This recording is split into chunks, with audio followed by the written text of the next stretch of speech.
पश्चिम घाट अर्थात आपला सह्याद्री. मान्सूनमध्ये समुद्राकडून येणारे पावसाचे ढग इथे अडवले जातात आणि या सह्याद्रीत तुफान पाऊस पडतो. सह्याद्रीच्या या डोंगर रांगात त्यामुळे अनेक नद्यांचा उगम होतो. काही नद्या पूर्वेकडे तर काही पश्चिमेकडे वाहतात. यात पूर्वेकडे दख्खनेत अर्थात देशामध्ये वाहणाऱ्या नद्यांमध्ये प्रामुख्याने गोदावरी, कृष्णा, भीमा यांचा समावेश होतो. तर यात काही नद्या कोकणाकडे अर्थात समुद्राला जाऊन पश्चिम वाहिनी बनतात. या पश्चिम वाहिनी नद्या ज्या ठिकाणी समुद्राला मिळतात तिथे प्राचीन काळापासून व्यापारी बंदरं निर्माण झाली होती. यामध्ये चौल, महाड यांसारख्या बंदरांचा समावेश होतो. या बंदरातून परदेशातील देशांसोबत प्राचीन काळापासून आपला व्यापार होत असे आणि त्यामुळे दख्खन म्हणजेच आपल्या पठारावरून म्हणजेच आपल्याच देशाहून सह्याद्रीच्या माथ्याद्वारे कोकणाकडे उतरणारे अनेक व्यापारी मार्ग आणि घाटवाटा आणि त्यांच्या संरक्षणासाठी उभारलेले किल्ले निर्माण झाले. यापैकी कुंडलिका नदीच्या खोऱ्यातून होणाऱ्या घाटवाटेवरती, व्यापारी मार्गावरती आणि कुंडलिका नदीच्या ज्या ठिकाणी समुद्राला मिळते त्या रेवदंडा किनाऱ्यावरती अनेक दुर्गांची शृंखला उभी झाली. प्राचीन काळातच या सगळ्या दुर्ग शृंखला तयार झाल्या. यात थळ आणि तामिनी घाट मार्गे होणाऱ्या व्यापारी मार्गाला संरक्षण देण्यासाठी घाट माथ्यावरती तैलबैला किंवा बैलतळ, घनगड, सुधागड, सरसगड अशा दुर्गांची, तर कोकणाकडे तळा, घोसळा, अवचितगड आणि आज आपण ज्या दुर्गाला भेट देणार आहोत तो म्हणजे सुरगड, या दुर्गांची निर्मिती झाली. तर रोहापासून जवळ असलेल्या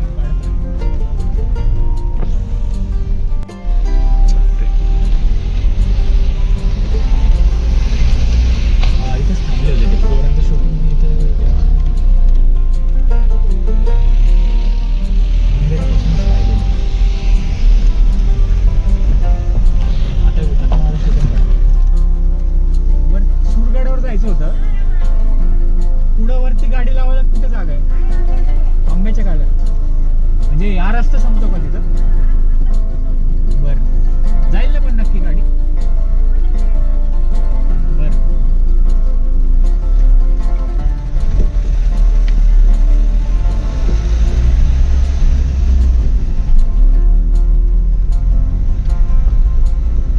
हे रस्ता संपतो तिथपर्यंत जायचंय.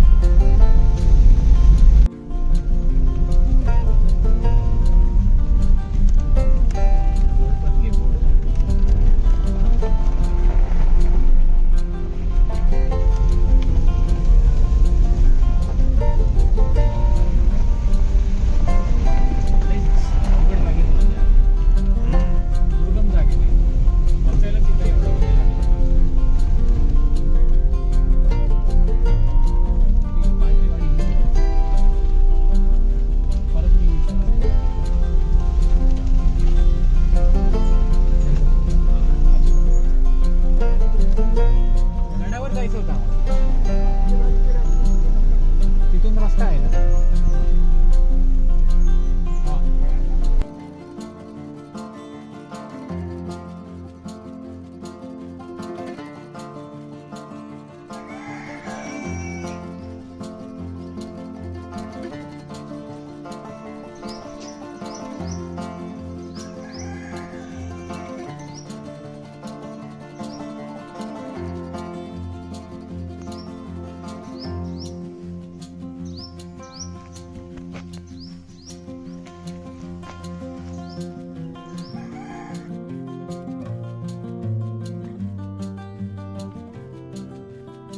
बोर्ड लावलाय की चांगला, सुरगड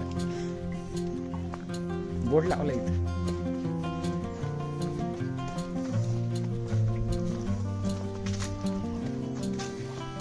डायरेक्ट जंगल ट्रेलच चालू झालं इथे तर, म्हणजे प्रॉपर इथं रस्ता संपवलाय त्यांनी.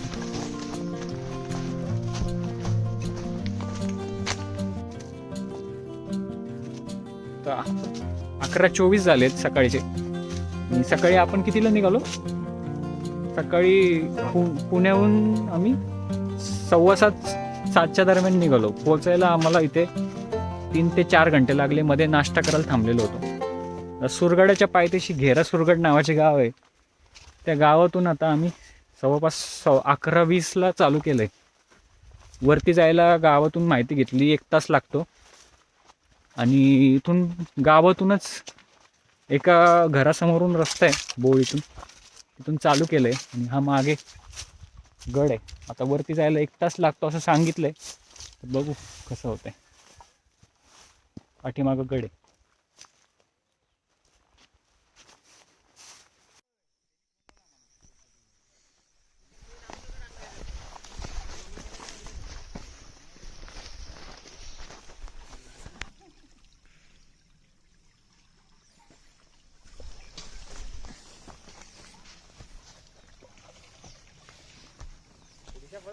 कुठल्या संस्थेचे आहेत? स्थानिक सुरगड हा एवढाच एरिया सगळा. मग तुम्ही संवर्धन केलं सकाळी गडावरती, म्हणजे 3-4 वर्षापासून चालू आहे. चालू आहे. कुठली संस्था आहे आपली? स्थानिक सुरगड संवर्धन संस्था. सगळे स्थानिक गाव आहेत ना इथली जवळजवळची, हां. ती मिळून सुरू केली. मग ती टेम्पो ट्रॅव्हलर तुमचीच आहे का खाली नाही, लावली? ती दुर्गवीरवाले येतात. बरं. ते आता ट्रॅव्हल झाले ते मुंबईचे आले पर्यटक. पर्यटक आहे. हां बरं आहेत वरती भेटेल तुम्हाला ते. ठीक आहे. ते जीवदानी राहते.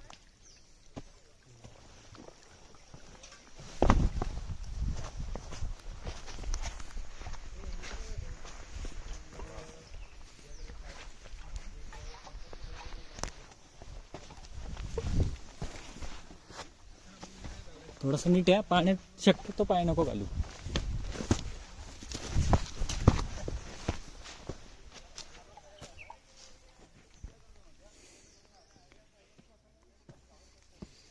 छोटासा ओढा पार करून यावं लागते.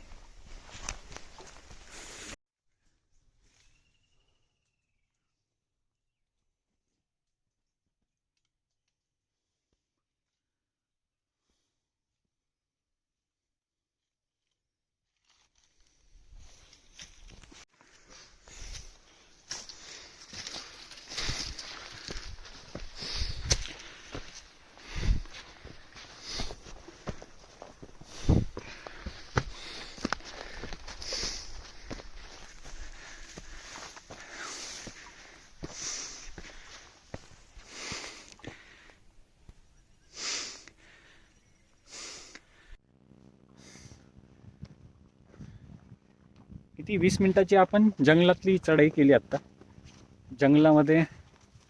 आणि इथून मागे आता दिसतोय सुरगड पसरलेला आहे या साईडला, पण झाडाच्या मागे.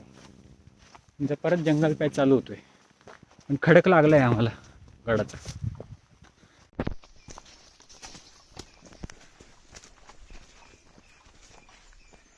ते गडावरती स्थानिक सुरगड संवर्धन संस्था कार्य करते संवर्धनाचं. त्यांच्या मार्फत हा माहिती फलक किंवा गडाचा जो नकाशा आहे आणि गडावरती असणाऱ्या वास्तूंची जी माहिती या नकाशामध्ये व्यवस्थित त्यांनी दिलेली. आता खाली जाताना त्यांची साधारण 15 ते 16 लोकांची टीम भेटलीच आम्हाला. संवर्धन कार्य त्यांचं चालूच होतं.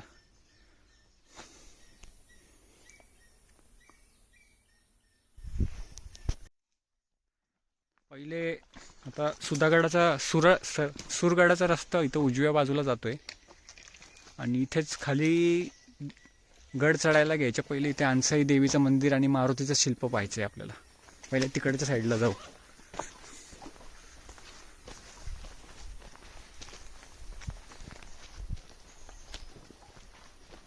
आता त्यांनी इथे बोर्ड लावलेत म्हणून ते समजतंय, नाही ते एखादा डायरेक्ट गडावरतीच गेला असता ना.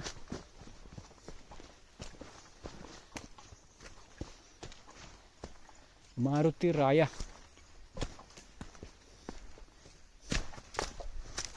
दिसलं.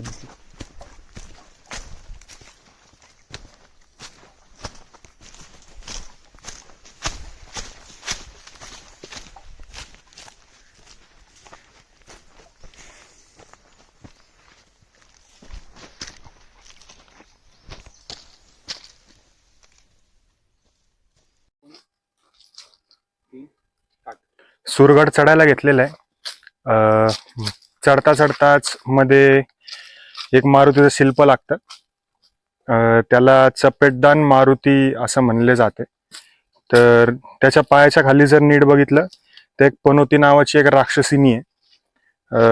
राक्षसिनीच्या ह्याच्यात पोझिशनमध्ये चपेट उगारलेली आहे त्यांनी, आणि म्हणून त्याला चपेटदान हनुमान मारुती म्हणतात.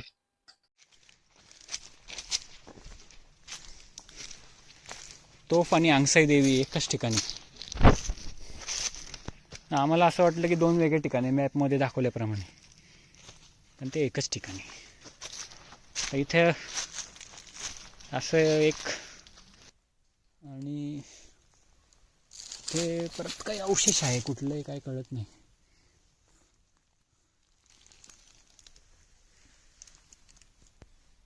जीर्ण झाली आहे मूर्ती, पण लोक मानतात तिथं अजून.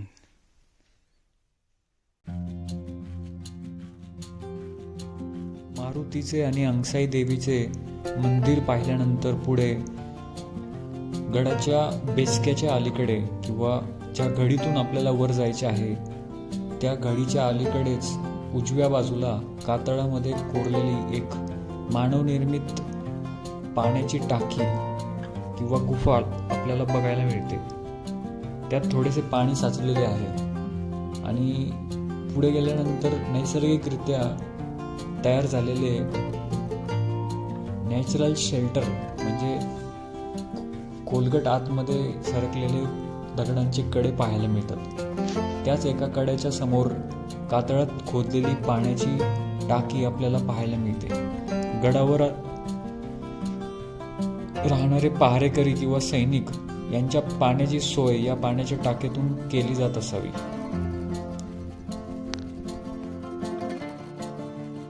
या पाण्याच्या टाकीच्या पुढे पण गडाच्या कातळ जिथे जमिनीला टेकला आहे त्या ठिकाणी नैसर्गिकरित्या रॉक शेल्टर्स तयार झालेले आहेत. या रॉक शेल्टरच्या तळाच्या भागावरती दगडामध्ये अनेक खड्डे खोदलेले दिसतात.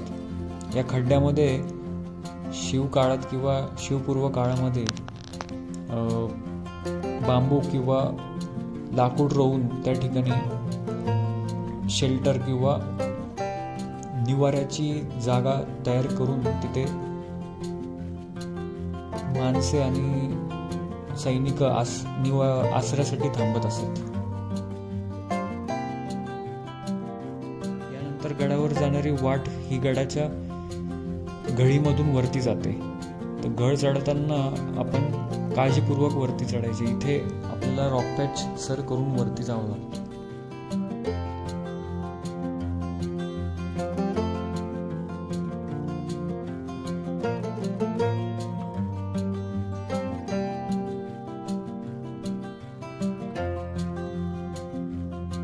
आता सूरगडाचा जो अवघड पॅच आहे, जो याच्यामध्ये साड्या खोचल्या आणि त्याला दोरी अशी चांगली जाड दोरी किंवा ही साखळी बांधली चांगली जाड आहे, तर त्याला धरून आपल्याला असं हा रॉक पॅच इथं पायऱ्यांच्या पावट्या तयार केल्या छोट्या छोट्या, त्या चढून आपल्याला इथून वरती जायचंय. तर आता बघू हा कसा आहे अवघड पॅच. तू लक्ष ठेव रे कसं चाललोय मी. आणि ह्या दोरीला काही पण करून सोडायचं नाही आपल्याला. आणि खाली जिथं पावट्या केल्यात, पावट्या म्हणजे अशा पाय ठेवण्यापुरती जागा असती पायऱ्यांसारखी, पण पायऱ्या नसतात. हे पावट्या खोदलेल्या असतात कातळामध्ये. तर इथे झूम करून दाखव त्याला. हे पावटे असे असतात. हे पावट्यांनी आपल्याला याला सोडायचं नाही, इथून वरती जायचंय प्रॉपर. याच्यात हायगाई नाही करायची. एवढा पॅच पार केल्यावर इथून पुन्हा ही साखळी परत धरायची, इथून प्रॉपर एक पायऱ्यांसारखं रस्ता आहे. इतका पॅच पार केल्यानंतर सूरगडावरती अवघड असं काहीच नाही. झूम केलंय ना, एवढा असा रॉक पॅच आहे. प्रॉपर हँड सेफ्टीसाठी या दोऱ्या दिल्यात, तेवढं पॅच करून यायचं. एवढंच अवघड आहे या गडावर, बाकी काहीच नाही. आणि एवढं पार करून आपण गडावरती येऊन पोहोचतो. ये तू आता वरती. त्यांना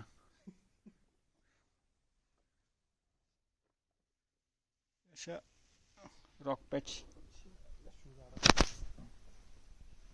खाली दरी आहे, पायऱ्या तुटल्या त्याच्या, पूर्वीच्या होत्या त्या. या पावट्या आणि दोरीच्या साह्याने खाली जावं लागतं. एवढा एक 15-20 फुटाचा पॅच आहे, रॉक पॅच. तेवढा अवघड जातो. दाखवायचा प्रयत्न करतो.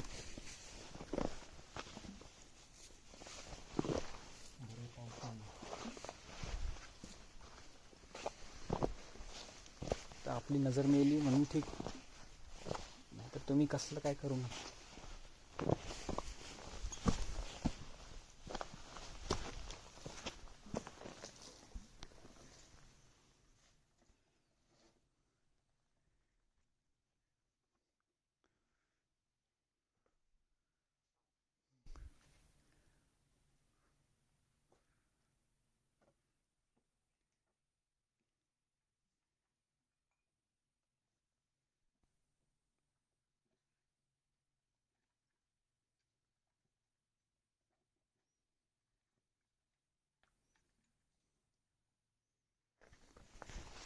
इथे काहीतरी गुफेसारखं आहे.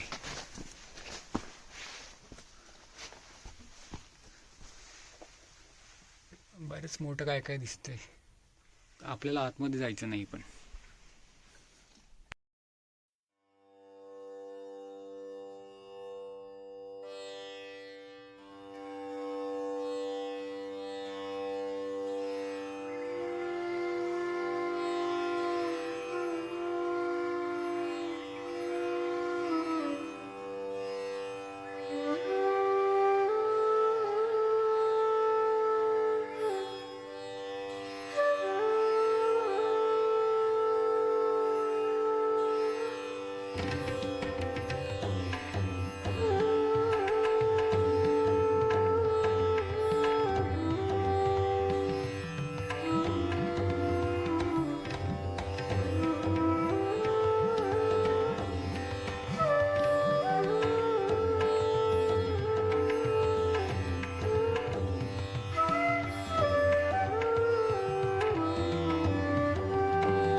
दोन डोंगरांच्या घळीतून वरती येताना आपल्याला पायऱ्यांचे काही अवशेष दिसतात आणि याच पायऱ्यांच्या अवशेषासोबत गडाचा उद्ध्वस्त झालेला आणि अवशेष राहिलेला दरवाजा दिसतो. या दरवाजाला प्रणाम करून आपण गड प्रवेश करायचा.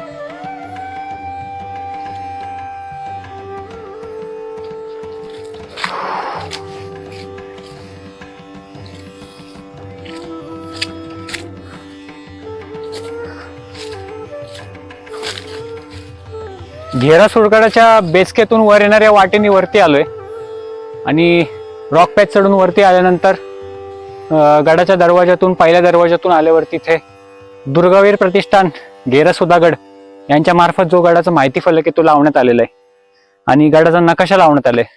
आणि बाजूला आपलं परत जसं गडाच्या पायथ्याशी छोटंसं शिल्प होतं मारुतीचं, चपेटदान मारुतीचं, तर यावरती गडावरती आल्यावर अजून त्यापेक्षा मोठं शिल्प आपल्याला आणि एकदम आखीव रेखीव कोरीव असं शिल्प आपल्याला इथे पाहायला मिळतं. तर या गडावरती आपल्याला काय काय पाहायला आहे हे या नकाशामध्ये दिलेलं आहे व्यवस्थितपणे. आणि तिथे या फलकावरती जी माहिती दिली त्याप्रमाणे जो आपला व्यापारी मार्ग होता, रेवदंडा वगैरे, ते कुंडलिका नदीचे जिथे समुद्राला जाऊन मिळते, अरबी समुद्राला, त्या ठिकाणाहून जे तामिनी घाटातून किंवा थळ घाटातून जो व्यापारी मार्ग समुद्रमार्गे जी वाहतूक व्हायची आपली आयात निर्यात, त्या व्यापारी मार्गावरती घाटावरून कोकणाकडे जे उतरणारे वाट आहेत त्याच्यावरती जेवढे गडकोट आहेत ते या व्यापारी मार्गाला संरक्षण देण्यासाठी बांधले गेले होते. जसं की आता घाटामध्ये आपल्याला तैलबैलाची कातर भिंत, घनगड दिसतोय, परत थोडंसं खाली आल्यावर सुधागड आणि सरसगड दिसतोय आणि त्याच्या अजून खाली आल्यानंतर तळा, घोसळा, इथे जवळ असलेला अवचितगड आणि हा सुरगड असे दुर्ग या कुंडलिका नदीच्या खोऱ्यामध्ये व्यापारी मार्गाच्या संरक्षणासाठी प्राचीन काळापासून म्हणजे साधारण सातवाहन काळापासून बांधण्यात आले होते. आता काही लोकांच्या लेखामध्ये असा उल्लेख आहे की शिलाहार राजा भोज यांच्या काळामध्ये या दुर्गाची बांधणी पुनर्बांधणी किंवा जीर्णोद्धार झाला होता. परंतु मधल्या काळामध्ये परत त्याचा विसर पडला आणि छत्रपती शिवाजी महाराजांनी त्यांच्या काळामध्ये परत याची पुनर्बांधणी केली होती आणि त्यांनी जे गड पुन्हा वसवले त्याच्यात सुरगडाचाही समावेश होता. आणि राजाराम महाराजांच्या काळामध्ये सुरगड आता संभाजी महाराजांच्या काळात तो सिद्धीकडे गेला होता. तर राजाराम महाराज जेव्हा छत्रपती झाले तेव्हा सुरगड शंकरराजी नारायण सचिव यांच्या मदतीने सिद्धीकडून तो पुन्हा जिंकून घेतला. त्यानंतर पुन्हा तो सिद्धीकडे गेला आणि 1733 मध्ये बाजीराव पेशव्यांनी तो जिंकून घेतलेला होता. त्यानंतर 1818 मध्ये तो सगळ्या दुर्ग जसे इंग्रजांनी काबीज केले त्याप्रमाणे हाही दुर्ग त्यांनी काबीज केलेला होता. तर आतापर्यंत आपण आता बेचक्यातून वर येणारी वाट, खाली अंगसाई देवीचं मंदिर, मारुतीचं शिल्प आणि पहिला जो दरवाजा आहे आपला आणि मारुतीचं शिल्प पाहून झालंय. तर आता आपण पुढे गडाची पूर्ण फेरी करणार आहे. तर बराच वेळ लागणार आहे. तर आपण पुढे जात राहू. इथे पण आपल्याला मारुतीचं शिल्प पाहायला मिळतं. तर या ठिकाणी तर संपूर्णपणे जी आपण मारुतीची शिल्पची माहिती देतो ती पूर्णपणे आता इथं कोरीव आहे एकदम मारुती. इथे आपण जो म्हणतो दरवेळेस की मारुतीच्या कमरेला खंजीर खुपसलेला असतो चपेटदान मारुतीच्या, तो बाकीच्या शिल्पामध्ये जे शिल्प हे झालेले असतात म्हणजे त्या शिल्पांना असं व्यवस्थित आकार राहिलेला नसतो, त्याच्यामध्ये दिसत नाही खंजीर. तर याच्यामध्ये आपल्याला जीर्ण झालेल्या शिल्पात दिसत नाही खंजीर, पण हे शिल्प अजूनही कोरीव आहे. याच्या कमरेला खंजीर खुपसलेला स्पष्टपणे दिसतो आणि चपेट उगारलेली तर दिसतीच आहे. आणि खाली पणवती नावाचा राक्षसीन आपल्याला दिसते. तर हे चपेटदान मारुतीचं शिल्प आहे अभय देण्यासाठी. गडावरती जे सैन्य असायचं मूर्तीकडे पाहून त्यांना ऊर्जा मिळायची, त्यासाठी असे शिल्प गडावरती गणपतीचं आणि मारुतीचं शिल्प प्रत्येक गडावर आपल्याला पाहायला मिळतं. आता गडफेरी चालू करू आपण.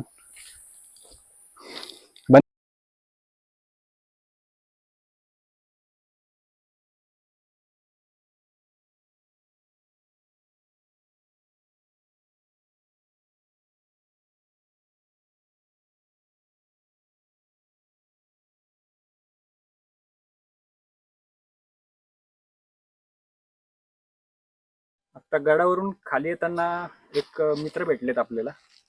तर त्यांच्या हातामध्ये एक युनिक असा एक म्हणजे बांबूनी बनवलेली स्टिक, जी आपण ट्रेकिंगसाठी जी स्टिक वापरतो त्यापेक्षा वेगळी अशी बांबूनी बनवलेली एक वेगळी काठी आम्हाला दिसली ट्रेकिंगची. आम्ही विचारलं त्यांना, तर आपण त्यांच्याकडूनच माहिती घेऊ की काय नेमकं ते. नमस्कार, मी अंकुश कानगुडे. मी पुण्यामध्ये वारजेमध्ये राहतो आणि मी नैसर्गिक काष्टशिल्प बनवतो. म्हणजे जे नॅचरल जे वूड असतं, जे निसर्गाने निर्माण केलेल्या ज्या कलाकृती, म्हणजे जास्तीत जास्त कधी कधी 100% सापडतं, कधी कधी 90% सापडतं. 1% त्याच्यावरती काम करायला लागतं किंवा 10% काम करायला लागतं. तर अशा काही गोष्टी मी बनवतो आणि ही जी कला आहे ही लुप्त होत चाललेली कला आहे. आणि ह्यातले जे आर्टिस्ट लोक आहे हे कमी आहेत आणि ते साठीतल्या घरातलेच आहेत. जास्त करून आहेत ते कोकणामध्येच आहेत 4-5 जण. आणि त्याच्यात यंग जो असेल तो मला वाटतं मीच असेल. आणि माझे प्रदर्शन पण झालेले बरेचसे पुण्यामध्ये. आणि अशा काठ्या स्कल्पचर वगैरे तयार करतो मी. पुण्यामध्ये आपलं शॉप वगैरे आहे का? हो, पुण्यामध्ये जिथं जॉब करतो मी तिथंच म्हणजे जो वेळ भेटेल त्या वेळातच तयार करतो. तुम्ही काय काय असे म्हणजे ट्रेकिंगसाठी अशा हो, ट्रेकिंगसाठी, आजोबांसाठी, परत वॉकिंगसाठी जे त्या पण करतो. म्हणजे काष्टशिल्पामधले जवळपास सगळे प्रकार. हो हो. तुमचे प्रदर्शन पण भरतात. हो. तुम्हाला जर हे बनवून घ्यायचं असेल असे शिल्प वगैरे किंवा स्टिक बनवून घ्यायचं असेल तर संपर्क कसा करायचा? संपर्क माझा कॉन्टॅक्ट नंबर आहे सांगा. 99 23 70 93 94. आणि पुण्यामध्ये वारजेमध्ये. वारजेमध्ये. मारुतीच्या शिल्पाच्या पुढे उजव्या बाजूला आणखी एक पाण्याचे कातळ कोरीव टाके पाहायला मिळते आणि याच्या पुढे गेल्यानंतर गडाच्या उजव्या बाजूला असलेल्या डोंगरावरचा बुरुज बघायला मिळतो. उजव्या बाजूला असणाऱ्या डोंगरावरचे हे सगळे अवशेष पाहून आपण डाव्या बाजूच्या डोंगरावरील किंवा गडाच्या डाव्या भागावरील सगळे अवशेष पाहायला जायचे. या ठिकाणाहून जाताना आपल्याला गडाच्या कातळ कोरीव पायऱ्या कोरलेल्या पाहायला दिसतात.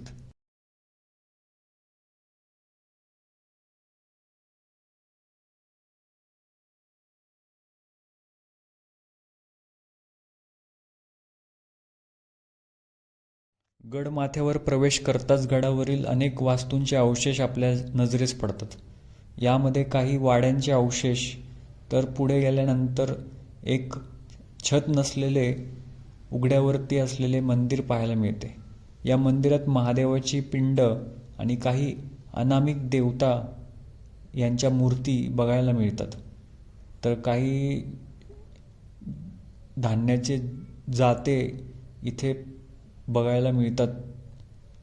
तर या मंदिराच्या समोरच दारू कोठार असलेली एक वास्तू बघायला मिळते. पण या वास्तूकडे पाहता हे दारू कोठार नसावे, धान्य कोठार किंवा वाड्याचे अवशेष असावेत.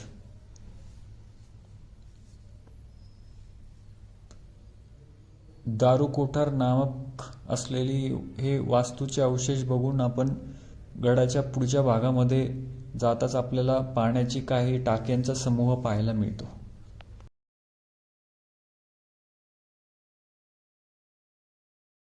पाण्याच्या टाक्यांच्या समूहाकडे जात असताना वाटेमध्ये एक सिंहासनासारखी दगडी वास्तू पाहायला मिळते. परंतु ही नेमकी कातळात कोरलेली वास्तू नेमकी काय आहे हे सांगता येत नाही.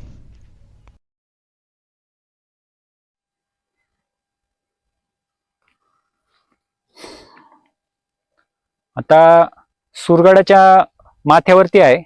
माथ्यावरती आपण एक शिवालय बघितलंय, काही वाड्याचे अवशेष बघितलेत. तिथून पुढे आल्यानंतर इथे असे खड्डे दिसतात, चौकोनी चौकोनी केलेले आपल्याला. हे चौकोनी खड्डे गडावरती करायचे याचं कारण असं होतं की त्यांना इथे कातळामध्ये पाण्याचे टाके खोदायचे असतात. तर हे खड्डे करून त्यांना काय व्हायचं की या खड्ड्यांमध्ये हे ओलं लाकूड असायचं, ते लाकूड त्याच्यामध्ये टाकून द्यायचे याच आकाराचं साधारण. ते लाकूड याच्यात रोवून ठेवलं ओलं की ते लाकूड फुगायचं आणि आजूबाजूच्या खडकांवरती त्याचा दाब पडून आजूबाजूच्या खडकांमध्ये चरा पडायच्या. चिरा पडल्या की ते खोदायला सोपं जायचं. आणि असंच हळूहळू करून एक एक टप्पा खोदत खोदत ते पूर्ण पाण्याचा टाका खोदत बसायचे. आणि तोच दगड अशा पद्धतीने काढायचा इथून या कातळातून की जो दगड आपल्याला तटबंदीला कामाला यायचा. तर साधारण आपल्याला इथं पाठीमागं दगड दिसतात ते असे दगड याला आकार देऊन हेच तटबंदीसाठी वापरले जायचे. तर या पाण्याच्या इथल्या टाक्याचं काम अर्धवट राहिलंय, करून जातं लगेच. आणि इथे बघा हे पाण्याचं टाकं इथे उतारावरती खोदलेलं आहे. तर इथे सुद्धा आपल्या पायाखाली मगाशी इथे पाण्याचं टाकं खोदायचं होतं. आणि या पुढेच थोडंसं आलं इथे आपल्याला दिसतातच पाण्याचे संपूर्ण इथं पाण्याच्या टाकाच्या समूहच आहे संपूर्ण. जवळपास एक पाच आणि हे पकडलं बाजूचं टाकं तर 6 टाके इथं खोदलेले आहेत. तर गडांवरती जी पाण्याची सोय असायची पूर्वी, तर ती अशा प्रकारे पाण्याचे टाके खोदून लाकडाच्या साहाय्याने अशा टाके करून त्याच्यात पाणी साठून पाण्याची सोय गडावरती व्हायची. राहू दे.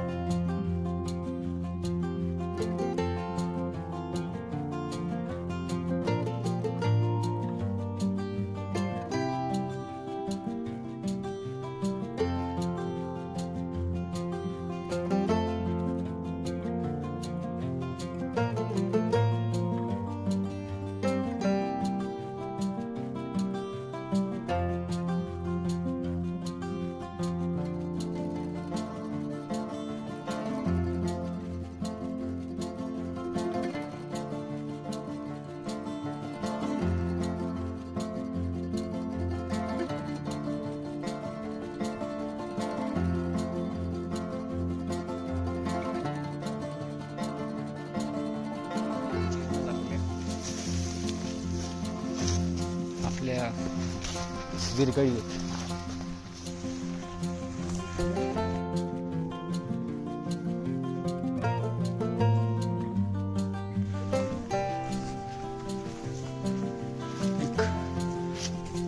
अर्धगोलाकार बुरुज आहे.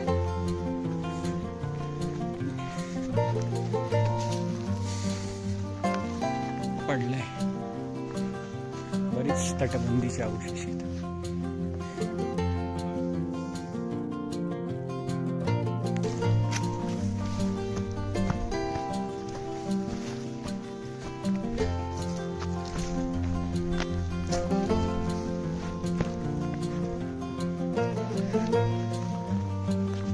गडाची तटबंदी आहे आणि याच्यात तटबंदीमध्ये इथे असे शौचकूप केलेत.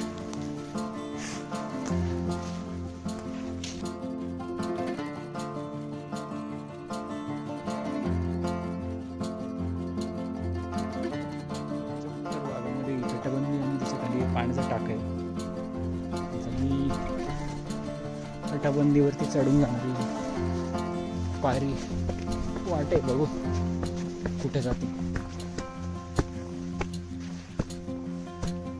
हे ज्या ठिकाणाहून गडावरती शत्रू सैन्य येऊ शकतं असं वाटतंय त्या ठिकाणी तटबंदी बांधलेली.